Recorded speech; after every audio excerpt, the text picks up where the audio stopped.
Hi, folks. It's another bright new day. It's the dawning of a new day. It's the day the Lord have made, and you should be glad and rejoice in it because you are alive in the land of the living.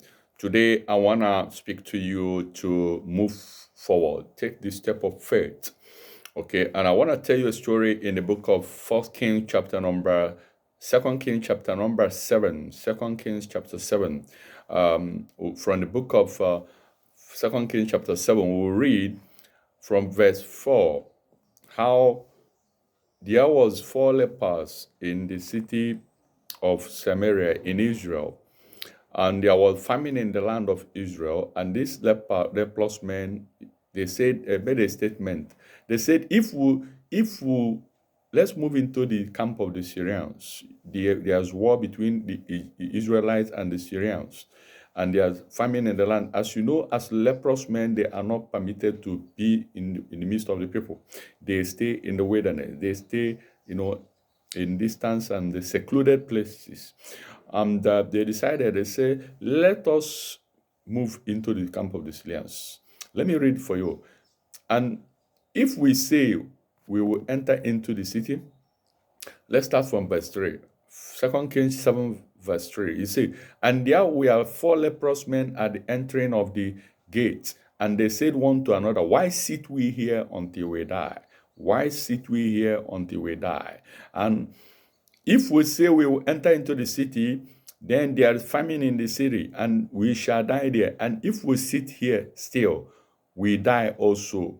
Now, therefore, come, let us fall unto the host of the Syrians.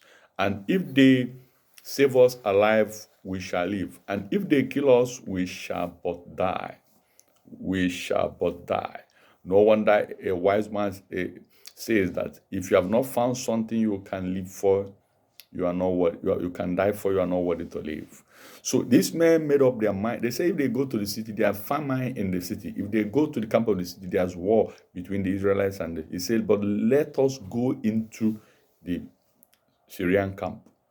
They made up a decision. Every day we make decisions. Every day. But I've come to discover that the problem with a lot of us is that we don't want to take risk. Okay, life is all about risk.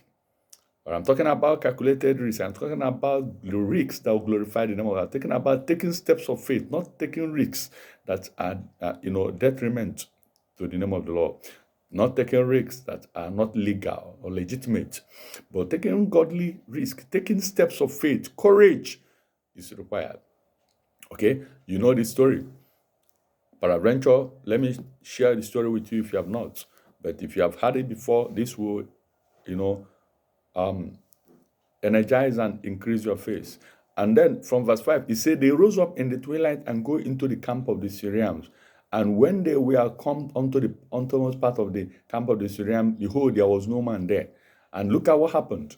The Bible said, for the Lord made the host of the Syrians to hear a noise, and to hear a noise of chariots, and of noise of horses, and even of great hosts. And they said one to another, lo, the king of Israel has hired against us kings of Hittites and kings of Egyptians to come upon us. And wherefore they arose and fled in twilight, and left their tents and their horses and their asses and even the camp as it were, and fled for their lives. Hallelujah. Friends, the Lord amplified their step as they took the step of faith. You need to take a step of faith. You need to move. Until you move, God will not move. A lot of people are waiting for God to move. A lot of people are afraid of failure. A lot of people are, what if I start this and it does not work? What if this starts? What if you start it and it works? What if you start that business? What if you apply for that visa and you are granted? What if you start that ministry? What if you go for that evangelism and you win souls? What if you succeed? There's a tiny line between success and failure. Okay, and until you move, God will not move. These four leprous men, I'm inspired by their story, and I want to share with you today, Monday morning. Get moving. Take a step of faith. Try that thing you have been planning for months now. Do it today. Procrastination is the thief of the time.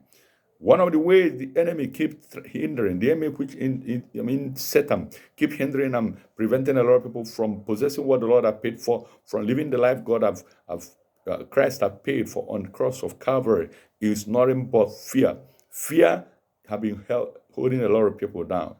Until you move, God will not move.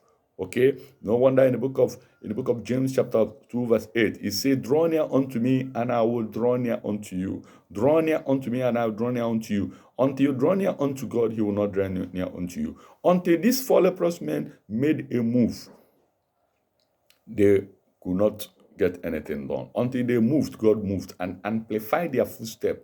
And the host of the Syrians said that they had the noise of chariots, of host of armies coming against them. And they concluded that the Israelites have hired, other nations to come against them. And they fled. They left everything and fled. Hallelujah. Tomorrow, I'll continue this in inspiring. So today, I charge you this week. This is a new week, Monday. Take step of faith. Decide. Sit down. Make a move towards that thing you've been desirous of, and God will move. God will amplify your steps. He will amplify your efforts. He will amplify it. He will increase it beyond your widest destination. Take a step of faith. Nothing moves God like faith. Hallelujah. That's the word of God for you today. I remain your friend, Apostle A.C. Josephat of Christ Kingdom Ministries and founder Anthony Josephat Transformational. Okay, I'm here to charge you, to motivate you with kingdom-based truths. For you shall know the truth, and the truth shall make you free. God bless you. Remember, Jesus is on the throne. If you don't have him, you are missing a whole lot of things. Know Jesus today, making you a friend. You'll be glad you did. You will not only enjoy his blessings and